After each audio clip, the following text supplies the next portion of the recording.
सपनों को हकीकत में बदलने का पहला कदम है जाग जाना। सुप्रभात, मैं हूं आपके साथ दीक्षा कोहली। आइए सबसे पहले नजर डालते हैं मुख्य गतिविधियों पर। प्रधानमंत्री नरेंद्र मोदी का क्रोएशिया की धरती से आह्वान, युद्ध का मैदान नहीं संवाद ही समाधान। दिया शांति, कूटनीति और लोकतंत्र का वैश्विक संदेश। आतंकवाद को मानवता का दुश्मन बताते हुए वैश्विक एकजुटता को बताया जरूरी। युद्धग्रस्त ईरान से आर्मेनिया होते हुए 100 से अधिक भारतीय छात्र दिल्ली पहुंचे। विमान ने सुरक्षित लैंडिंग की, परिजनों ने ली राहत की सांस। सरकार ने कहा, हर भारतीय की सुरक्षा सर्वोपरि।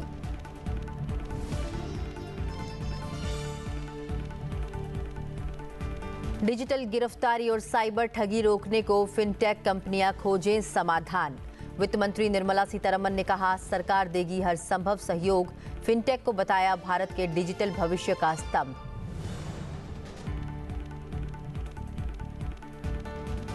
अब 15 दिन में मिलेगा वोटर आईडी कार्ड। डिजिटल और डाक सेवा का माध्यम से तेजी से होगा वितरण। मतदाता सेवाओं में पारदर्शिता और गति का नया प्रयास।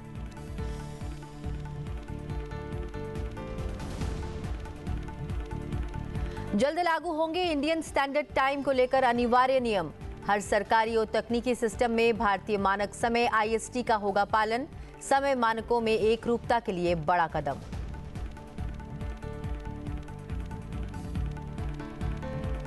प्रधानमंत्री नरेंद्र मोदी अपनी औपचारिक यात्रा के बाद क्रोएशिया से स्वदेश के लिए रवाना हो गए हैं।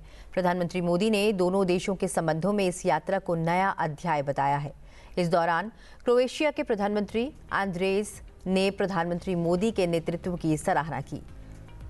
भारत क्रोएशिया के बीच प्रतिनिधिमंडल स्तर की वार्ता के बाद दोनों देशों के बीच कुल 4 समझौता ज्ञापन हुए, जिनमें कृषि क्षेत्र में सहयोग, संस्कृति क्षेत्र में साइंस एंड टेक के अलावा एक समझौता ज्ञापन ICCR और जाग्रेब यूनिवर्सिटी के बीच हिंदी चेयर स्थापित करने को लेकर हुआ। भारत की सागरमाला परियोजना के तहत हो रहे पोर्ट मॉडर्नाइजेशन, कोस्टल जोन के विकास और मल्टी मॉडल कनेक्टिविटी में क्रोएशिया की कंपनियों के लिए भी व्यापक अवसर है। हमने अपने एकेडमिक इंस्टीट्यूशंस और सेंटर्स के बीच जॉइंट रिसर्च और कोलैबोरेशन पर बल दिया है। भारत अपने स्पेस अनुभव को क्रोएशिया के साथ साझा करेगा। फ्रेंड्स, हमारे सदियों पुराने सांस्कृतिक संबंध आपसी स्नेह और सद्भाव का मूल है। इवान फिलिप वेजनिन ने 18वीं शताब्दी में पहली बार यूरोप में संस्कृत व्याकरण प्रकाशित किया। 50 वर्षों से जाग्रेब यूनिवर्सिटी में इंडोलॉजी विभाग सक्रिय है। आज हमने अपने सांस्कृतिक और पीपल टू पीपल संबंधों को और बल देने का निश्चय किया है। जाग्रेब यूनिवर्सिटी में हिंदी चेयर के MOU की अवधि 2030 तक बढ़ाई गई है। आने वाले 5 वर्षों के लिए कल्चरल एक्सचेंज प्रोग्राम तैयार किया गया है। लोगों के आवागमन को सरल बनाने के लिए मोबिलिटी एग्रीमेंट को जल्द पूर्ण किया जाएगा। आतंकवाद मानवता का दुश्मन है। लोकतंत्र में विश्वास रखने वाले लोग इसके विरोध में ही रहेंगे। प्रधानमंत्री ने अपने संबोधन में ये बातें कही। योग दिवस है और मुझे विश्वास है कि हमेशा की तरह क्रोएशिया के लोग इसे धूमधाम से मनाएंगे। फ्रेंड्स, हम सहमत हैं कि आतंकवाद मानवता का दुश्मन है, लोकतंत्र में विश्वास रखने वाली शक्तियों का विरोधी है। 22 अप्रैल को भारत में हुए आतंकी हमले पर संवेदनाओं के लिए हम प्रधानमंत्री जी और क्रोएशिया सरकार के हार्दिक आभारी हैं। ऐसे कठिन समय में हमारे मित्र देशों का साथ हमारे लिए बहुत मूल्यवान था। हम दोनों सहमत हैं कि आज के वैश्विक वातावरण में भारत और यूरोप की साझेदारी बहुत महत्व रखती है। हम दोनों इस बात का समर्थन करते हैं कि यूरोप हो या एशिया, समस्याओं का समाधान रणभूमि से नहीं निकलता। डायलॉग और डिप्लोमेसी से ही वही एकमात्र रास्ता है। किसी भी देश की क्षेत्रीय अखंडता और संप्रभुता का सम्मान आवश्यक है। प्रधानमंत्री मोदी ने यह भी कहा कि दोनों देशों के प्रधानमंत्री का ये तीसरा टर्म है। ये सुखद संयोग है। उन्होंने दोनों देशों के बीच रक्षा समझौतों की भी चर्चा की।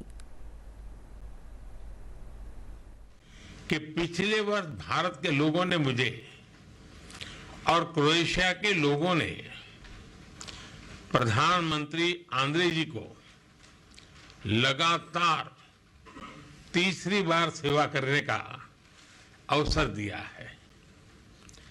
इस जनविश्वास के साथ हमने अपने तीसरे कार्यकाल में अपने द्विपक्षीय संबंधों को 3 गुना गति देने का निर्णय लिया है। रक्षा क्षेत्र में लॉन्ग टर्म सहयोग के लिए एक रक्षा सहयोग प्लान बनाया जाएगा, जिसमें ट्रेनिंग और मिलिट्री एक्सचेंज के साथ साथ रक्षा उद्योग पर भी फोकस किया जाएगा। ऐसे बहुत से क्षेत्र हैं जहां हमारी अर्थव्यवस्थाएं एक दूसरे की पूरक हो सकती हैं। हमारे इन क्षेत्रों को चिन्हित किया गया। हमने द्विपक्षीय व्यापार को बढ़ाने और विश्वसनीय सप्लाई चेन तैयार करने के लिए कई क्षेत्रों में सहयोग बढ़ाने का निर्णय लिया है।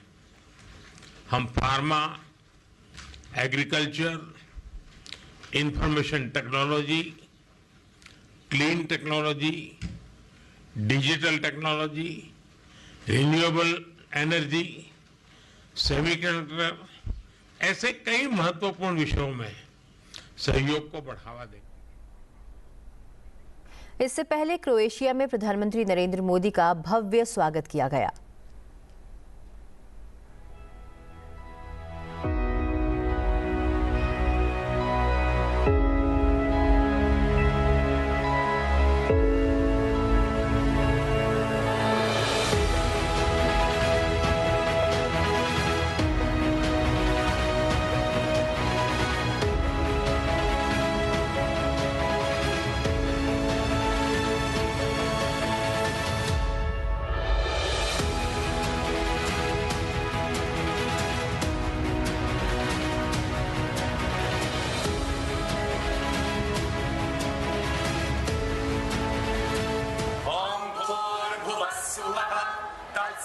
तत्सवितुर्वरेण्यं भर्गो देवस्य धीमहि धियो यो नः प्रचोदयात्।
प्रधानमंत्री क्रोएशियन प्रधानमंत्री आंद्रेज प्लेंकोविच के साथ सिटी सेंटर भी गए।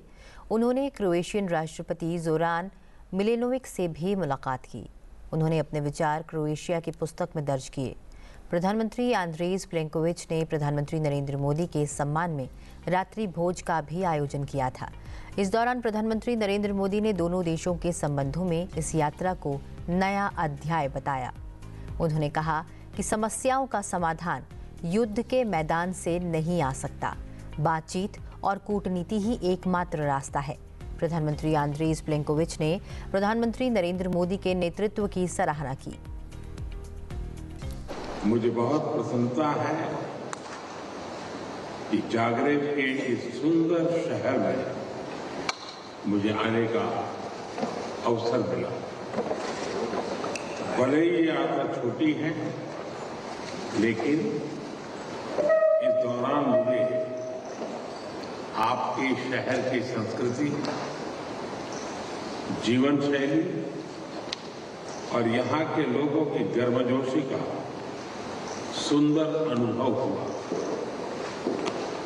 यह मुझे एक अपनेपन का एहसास हुआ। इन सभी तैयारियों के लिए और आत्मीय स्वागत के लिए मैं प्रधानमंत्री जी और उनकी टीम का It was a great honor in that respect to unveil the statue of Mahatma Gandhi in Zagreb, a gift from the President of India at the time, on the occasion of his 150th birthday anniversary in 2019. These stories are more than historical footnotes. They speak to a deeper narrative of mutual curiosity, cultural admiration, and a spirit of solidarity that continues to shape our friendship. Excellency, today India stands at the vanguard of global progress, guided by a bold and inclusive vision for development, sustainability, and technical innovation. Under your dynamic leadership, India has emerged as a strong advocate for the global South and a powerful voice on the international stage. Your successful hosting of 2023 G20 Summit, as well as the upcoming Global Artificial Intelligence Summit, which is due February next year, are shining examples of this global leadership. Croatia commends your enduring efforts to promote peace, foster cooperation, and advance human progress, both within India and far beyond your. प्रधानमंत्री की इस यात्रा के दौरान दोनों देशों के बीच हुए समझौतों के बारे में विस्तार से विदेश मंत्रालय ने अपनी स्पेशल ब्रीफिंग में जानकारी दी है। I was received at the airport in a very special warm gesture by Prime Minister His Excellency Plenković. And the two Prime Ministers held delegation level talks. This was followed by signing of agreements. Prime Minister Plenković will host a gala dinner in honor of Prime Minister Modi. The two leaders also took a walk together in the historic city center of Zagreb. As we speak, Prime Minister Modi is also meeting and holding discussions with the President of Croatia, His Excellency Zoran Milanović. Earlier, Prime Minister was accorded a ceremonial reception at the St. Mark's Square in Zagreb, where he also signed the Book of Impressions. Prime Minister laid wreath at the monument to Homeland. वहीं विदेश मंत्रालय ने बताया कि दोनों नेताओं ने द्विपक्षीय मुद्दों के साथ ही वैश्विक मुद्दों पर भी चर्चा की है। The two leaders during the delegation level talks and other occasions have discussed a very broad range of issues. As you're aware, the visit takes place against the backdrop of serious global challenges and flux. The leaders discussed regional and global issues, including ongoing conflicts and other major developments. Cooperation in counterterrorism was a prominent theme of discussions. Prime Minister Modi thanked Prime Minister Plenković for Croatia's support and solidarity in the wake of the terror attacks in Pahalgam. The two leaders agreed that there is a huge potential to expand trade, investment and innovation linkages. Some of the areas where there are business linkages include IT, pharmaceuticals, equipment for wind and solar power generation, railway signaling, arms and unmanned vehicles, ports and shipping, tourism and hospitality. वित्त मंत्री निर्मला सीतारमण ने बुधवार को नई दिल्ली में आयोजित digital payment awards 2025 समारोह में विभिन्न श्रेणियों के विजेताओं को पुरस्कार प्रदान किए। इस अवसर पर उन्होंने भारत के तेजी से बढ़ते फिनटेक और डिजिटल पेमेंट सेक्टर की सराहना की। उन्होंने कहा कि भारत की फिनटेक कंपनियों ने जो प्रगति हासिल की है, उसके आसपास भी कई विकसित देश नहीं पहुंच पाए हैं। वित्त मंत्री निर्मला सीतारमण ने यह भी बताया कि भारत का फिनटेक बाजार वर्ष 2028-29 तक 400 अरब डॉलर से अधिक का हो सकता है। यह अनुमान 30% से अधिक की वार्षिक वृद्धि दर को दर्शाता है, जो दर्शाता है कि एक क्षेत्र न केवल आर्थिक रूप से बल्कि तकनीकी रूप से भी भारत की मजबूती का प्रतीक बन चुका है। India achieved 80% financial inclusion rate in just 6 years, a feat that no other country can achieve. Thank you. Some observers going through this World Bank report have even said this is a level which would have taken, by normal course, 50 years to achieve, whereas FinTech revolution has achieved it in 6 years only. India now actually accounts for almost half of all real-time digital transactions in the world. 48.5% is done in India. Shows both sides of the story. People are throbbing to use it every minute. 35 crore users are part of the UPI system. This is a direct outcome of citizen enthusiasm, and for urban and rural youth and even rural elders, people deserve credit for this open to change and for making the effort to learn and adopt new technology. Actually, during the pandemic, payment apps became the lifeline, enabling contactless payments and doorstep banking when mobility was restricted.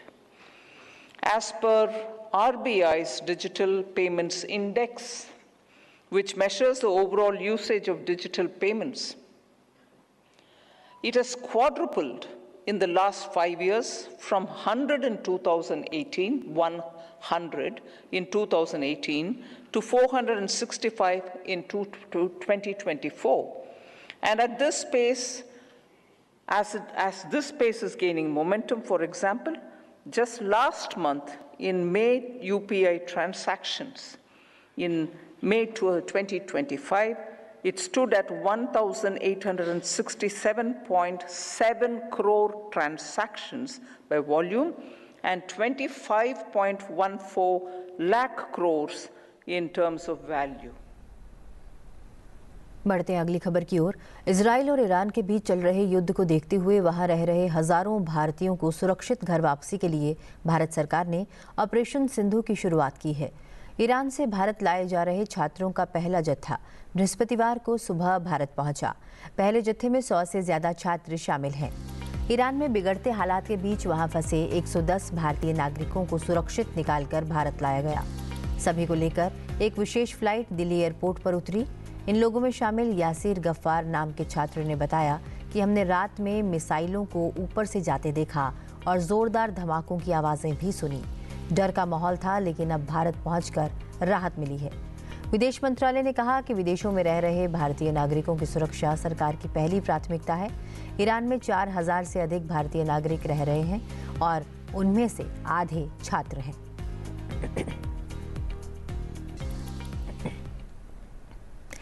राष्ट्रपति द्रौपदी मुर्मू 19 से 21 जून 2025 तक उत्तराखंड देहरादून का दौरा करेंगी। यह यात्रा के दौरान वे राष्ट्रपति निकेतन में रहेंगी और विभिन्न परियोजनाओं का उद्घाटन एवं शिलान्यास करेंगी। 19 जून को राष्ट्रपति एक एम्फी थिएटर का उद्घाटन करेंगी तथा राष्ट्रपति निकेतन में स्टाफ क्वार्टरों, अस्तबलों और बैरकों का शिलान्यास करेंगी। 20 जून को राष्ट्रपति निकेतन को आम जनता के लिए खोले जाने से संबंधित समारोह में भाग लेंगी और आगंतुक सुविधा केंद्र, कैफेटेरिया एवं स्मारिका दुकान जैसी सार्वजनिक सुविधाओं का उद्घाटन करेंगी। वे राष्ट्रपति तपोवन का उद्घाटन और राष्ट्रपति उद्यान का शिलान्यास भी करेंगी। राष्ट्रपति निकेतन और राष्ट्रपति तपोवन 24 जून 2025 से जनता के दर्शन के लिए खुले रहेंगे। 20 जून को राष्ट्रपति देहरादून स्थित राष्ट्रीय दृष्टि दिव्यांगजन सशक्तिकरण संस्थान का भी दौरा करेंगी, जहां वे एक प्रदर्शनी एवं मॉडल स्कूल विज्ञान प्रयोगशाला का अवलोकन करेंगी तथा विद्यार्थियों से बातचीत करेंगी। उसी शाम राष्ट्रपति राजभवन नैनीताल के 125 वर्ष पूरे होने के अवसर पर उस पर एक डाक टिकट जारी करेंगी। 21 जून को राष्ट्रपति अंतर्राष्ट्रीय योग दिवस के अवसर पर देहरादून स्थित उत्तराखंड राज्य पुलिस लाइन मैदान में सामूहिक योग प्रदर्शन में भाग लेंगी। भारतीय मानक समय यानी कि IST को अब लेकर सरकार बड़ा कदम उठाने जा रही है। आने वाले दिनों में IST का पालन अब केवल औपचारिकता नहीं बल्कि कानूनी रूप से अनिवार्य होगा। जी हां, बता दें कि समय की सटीकता को लेकर भारत सरकार अब बड़ा फैसला लेने जा रही है। उपभोक्ता मामलों के मंत्री प्रहलाद जोशी ने घोषणा की है कि सरकार जल्द ही भारतीय मानक समय यानी कि IST के अनिवार्य उपयोग को लेकर नियम अधिसूचित करेगी। उन्होंने कहा कि देश में सभी सरकारी, तकनीकी और डिजिटल प्लेटफॉर्म्स पर एक समान समय व्यवस्था जरूरी है। इससे न केवल प्रक्रियाओं में पारदर्शिता और गति आएगी, बल्कि समय आधारित सेवाओं में भरोसे और जवाबदेही की नई मिसाल भी कायम होगी। डिजिटल सेवाओं, वित्तीय लेन देन, सरकारी प्रक्रियाओं और न्यायिक कामकाज में कई बार अलग अलग समय मानकों की वजह से भ्रम की स्थिति बनती है।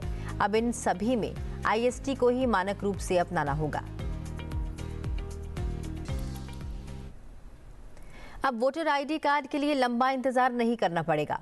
चुनाव आयोग ने वोटर कार्ड वितरण प्रक्रिया को तेज करने के लिए नई स्टैंडर्ड ऑपरेटिंग प्रोसीजर यानी कि SOP लागू कर दी है।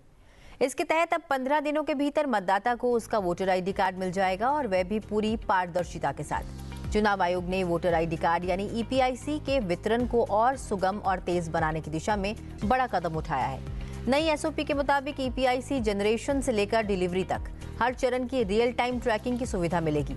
यानी मतदाता अब जान सकेंगे कि उनका वोटर ID किस स्थिति में है, कब बना, कब छपा और कब उनके पते पर पहुंचेगा। इससे पहले वोटर कार्ड की डिलीवरी में हफ्तों या महीनों का समय लग जाता था। अब इस नई प्रक्रिया से यह समय सीमा घटकर सिर्फ 15 दिन हो गई है।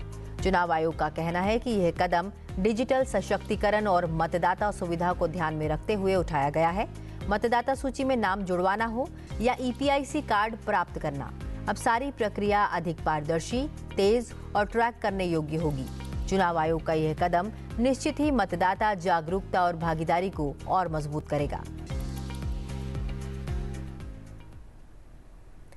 भारतीय नौसेना का पहला anti submarine warfare shallow water craft युद्धपोत अर्नाला बुधवार को नौसेना में शामिल हो गया। चलते चलते आपको छोड़े जाते हैं इसी की एक वीडियो के साथ। मुझे दीजिए इजाजत, आप बने रहिए सनसद टीवी के साथ। नमस्कार।